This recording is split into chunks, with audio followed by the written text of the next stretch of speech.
Heyo everybody, Haku here. Welcome to my review for Tower of Gods Chapter 304, Season 2, Episode 224.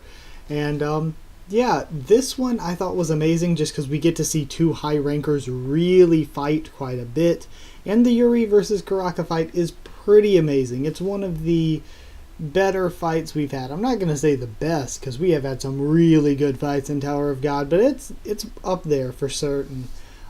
So starting off at the very beginning talking about it, we pick up where we left off, and SIU's been doing something for the past, I don't know, a while, maybe 10 chapters or so, where the last scene of one chapter is the first scene in the next chapter, where not only does he tie it in, but he actually, the first panel or two is the last panel or two of the last chapter, and a lot of times it's not even the same, it's redrawn. It's the same panel, but redrawn from a different angle or something.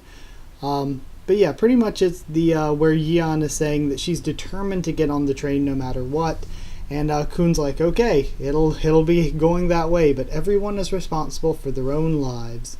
So then we have Ship, Hatsu, Vespa, and Anak say their goodbyes. I kind of wish they were coming along, but oh well.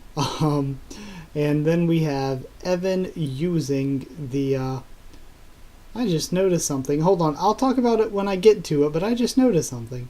We have Evan using the Atom's glove once he notices them, and it's an invisible item that creates a soundproof barrier, like an orb, I guess it would be. A sphere around the group that is soundproof. It nullifies all the sound within there. Which makes me wonder, how are they talking to each other? Because it's like Kun said that their footsteps were silent, which means that they couldn't hear the sounds they were making themselves. But then how could they hear themselves talking? I would get if they said, okay, nobody outside the barrier can hear what's inside, but then Kun and them should still be able to hear their own footsteps. So I just thought of that. I just noticed that. It's a little bit of a plot hole, but who really cares? That is the most extreme you can nitpick something. So no, I'm not counting that against this chapter. That's an extreme nitpick. But if that's what Adam's glove does, and we still have more powers from Frogfisher that we haven't seen. Evan is OP as hell, and I freaking love him. Andrasi then uses the Bong Bong to send over Bomb, Kun, Sachi, and Boro first, because they're the uninjured ones. They were the strong ones at the front of the pack. So she sent them across first. Then we have this intense sequence for Yuri and Karaka fighting, like a long sequence of really nice panels that just beautiful artwork. And we find out from Karaka that his World of Darkness neutralizes attacks, and that most enemies just get absorbed and sucked into the orbs when they try to attack them. But because we've seen before that Yuri has insane, out of this world Shinsu resistance, because her physical Shinsu resistance is so powerful, she doesn't get absorbed into them, she just knocks them around. So again, more incredible Yuri power. Then we have Karaka uses a damage counter technique called Reign of Darkness, and that lets us see, okay, Karaka is a damage counter type, which is a really cool type of character. So I like that that's his fighting style. He's a damage counter type. So Reign of Darkness looks amazing. That is one of the better looking attacks I've seen. That's up there with, I think it was Wake of the Dead was the one that Joaquin used that I thought was really cool. And then I think Bomb's Maelstrom attack is probably my favorite looking attack. So again, one of the better looking attacks we've seen. That or Bomb's, the thing he used to take down Beta. I know he used a bigger, badder version to take down Kaiser, but I thought it looked better when he used it to take down Beta. So that attack looks really cool too. The name's some sort of, they changed it in the two different translations, so I'm not even going to go into it. But that attack, you guys know what I'm talking about. And even after Reign of Darkness, Yuri is unharmed. Her clothes are a little bit torn, but her actual body is completely unharmed. And the attack almost hit the injured trio, Rak, Yua, and Danwa. And then Andrasi sends over Iruro and Hwaryun. And this is what I realized earlier, where I was like, I'll get to it later. I realized Kun said they have Beta with them. I haven't seen Jaja. Where is Jaja? Or Beta was in Jaja's lighthouse. Where is she? She isn't injured. Shouldn't she be with us? I mean, I don't want her staying back. Like, if she stays behind with Ron, lame. That would be so lame. Because Ron got a ton of attention, so fine, that's fine by me. Screw Ron, leave him back here with Ship and Hatsu. But Jaja really should be coming with us.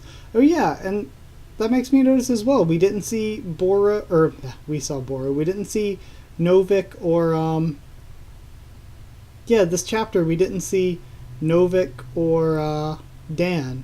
So are we leaving Novik, Dan, and Jaja behind with us, but we're taking Beta?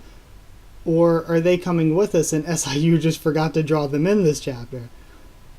Because we didn't see them when we were saying our goodbyes either. So what are we doing with them? So I'll have to wait. Maybe they're staying behind and Beta's the only one from that team going with Kun and Bomb and them. But either way, that's weird. Why Beta and then nobody else? It's such a weird situation. I just noticed that. I didn't notice that team that Jaja Novik and Dan were missing this whole time. Yeah, I just noticed they weren't in this chapter and they weren't with Ship and them. I have no clue where they are, because I'm pretty sure they were with them when they were leaving last chapter. I'm pretty sure I saw them last chapter. That's really weird. Maybe SIU did just forget to draw them in. I have no clue. Or maybe they really aren't there. Maybe they're staying with Ron. I just noticed. I have no idea. I didn't think over it. I obviously can't just go back and read it now while I'm recording. But yeah, so tell me what you guys think is going on with them. I really hope that SIU just forgot to draw them or just didn't draw them and they're actually over there with Bomb and Boro and Sachi and everybody. Because I hope those three are coming along. It seems like a waste if those three don't come along to me.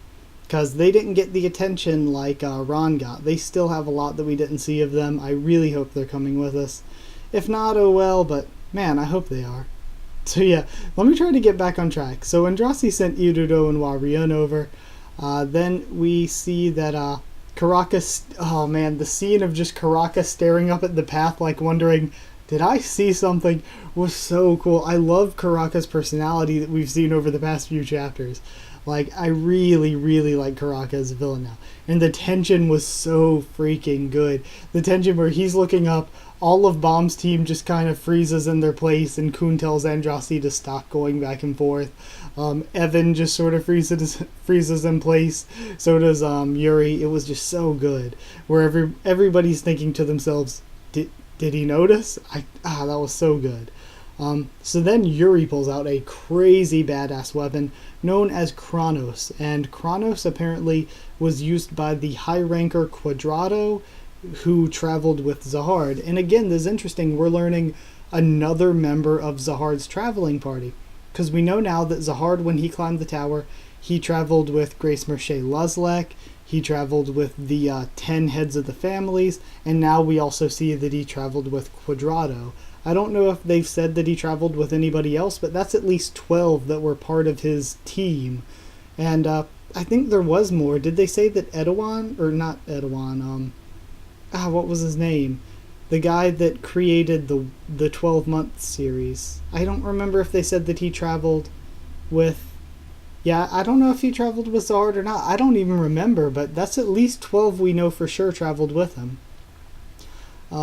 So yeah, more world building, and she's going to use it to draw Karaka's attention away from them so that Andrasi can go get the injured trio and take them back, and Andrasi goes to do it while Yuri launches the attack with the ignition of Kronos.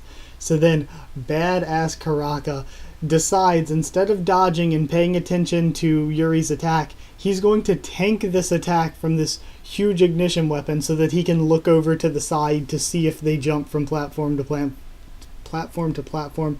And he does see them jump from platform to platform. He uses the steel tree, the name of his armor inventory, and it still isn't working to block all of the attacks, so he still holds out an arm to block the rest of it and ends up losing one of his arms. And he talked about his arm as if it was temporary, and I would think that that may just be true for high rankers, or maybe rankers in general, because we've seen there's a ton of stuff they can do with Shinsu. They have a ton of crazy technology. I don't think it's much of a stretch to say that the medical stuff works in the tower, so that if somebody loses an arm, especially somebody as important as a ranker or high ranker, they can probably go to some sort of Shinsu healer who can just grow them a new arm back or something.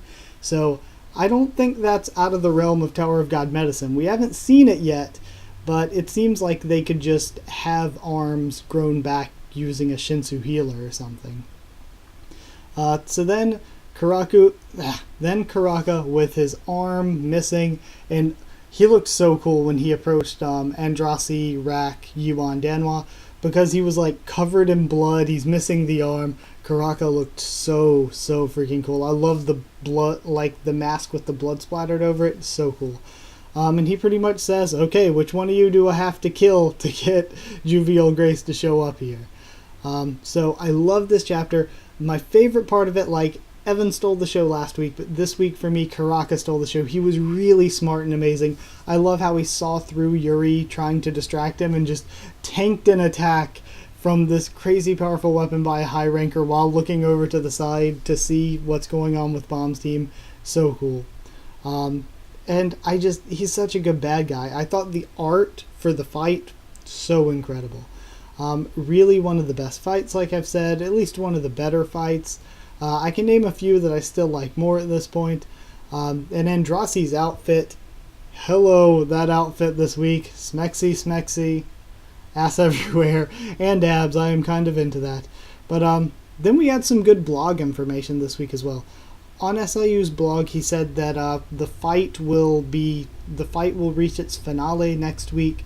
So I don't know if that means it will necessarily end, or if it will see the final attack at the end of next week's chapter and then get the aftermath the week after that, or if next week it'll end so that Karaka will actually talk to Bomb. Who knows? But he said it's having its the fight will end next week. So also he says that Karaka level rankers typically have eyes that are like an observer, and Karaka's vision is like, he specifically says that it's a very trained mental ability, unlike Bomb's natural intuition. So I think that's interesting that he compared it to Bomb, where Bomb has natural intuition about how strong people are, or like how he sees attacks and stuff, but Karaka has like a precise trained vision mental ability.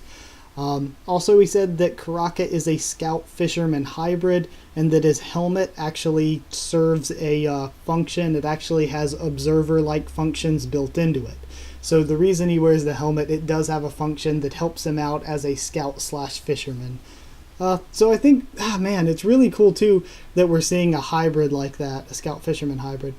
Also, he further explains Chronos a bit more, and I think that his explanation helped, because I feel like Line's translation may have been a little off here. Like, it seemed kind of vague and I didn't get it, where Yuri was like, I can only activate it once, and she talked about which floor it was on and using it on any floor and everything. So that, I mean, I got the gist of it, but some of it seemed like it was a little off. But in the blog, he explains that Chronos can only be used once per day, and it can be used on any floor. Because I was like, if it can only be used once, what's the point? But yeah, it can only be used once per day, but you can use it on any floor. So that's a really, really cool setup for it. So that's it about this chapter and the blog post. Yeah, I hope you guys enjoyed this. For a score, I'm giving this one 9.5 for sure. 9.5 high ranker battles out of 10, because it's freaking good. We've had some that were better, some that I would be like, okay, I have to give them a perfect score. This was really, really good, but not quite a perfect score kind of good, you know? But that's it. So I hope you guys did enjoy the video, like I said. So like if you did like this video, comment down there, tell me what you thought of all of this stuff, what you thought of the chapter, what you thought of my thoughts on all of it.